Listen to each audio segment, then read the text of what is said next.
Saudara, kita masih berbicara tentang gambar kerahiman, yaitu ucapan Santa Faustina nomor 416 sampai 417, di mana Santa Faustina mulai dicobai oleh iblis dan melihat dari gambar kerahiman itu rahmat tercurah kepada jiwa-jiwa. Ketika gambar itu dipajang, aku melihat tangan Yesus tiba-tiba bergerak. Ia membuat tanda salib yang besar. Pada malam hari itu juga, ketika aku sudah berbaring di tempat tidur, aku melihat gambar itu bergerak di atas kota, dan kota itu diselubungi dengan sesuatu yang tampak seperti jaring dan jala-jala. Begitu Yesus lewat, ia memotong seluruh jaring itu dan akhirnya membuat suatu tanda salib yang besar dan menghilang.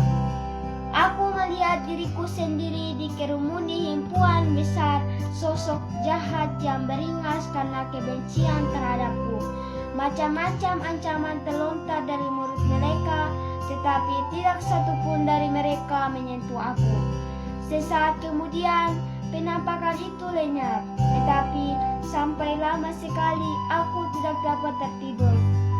26 April pada hari Jumat, ketika aku berada di Ostra Brahma untuk menghadiri upacara tempat gambar Yesus dipajang, aku mendengar suatu khotbah yang disampaikan oleh Bapak pengakuanku.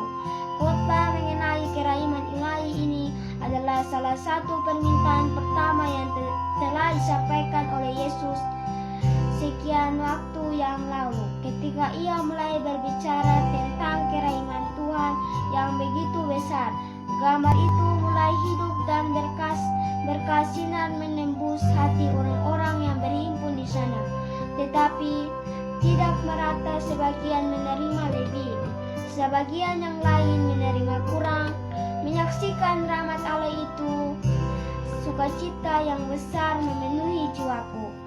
Saat itu aku mendengar kata-kata ini,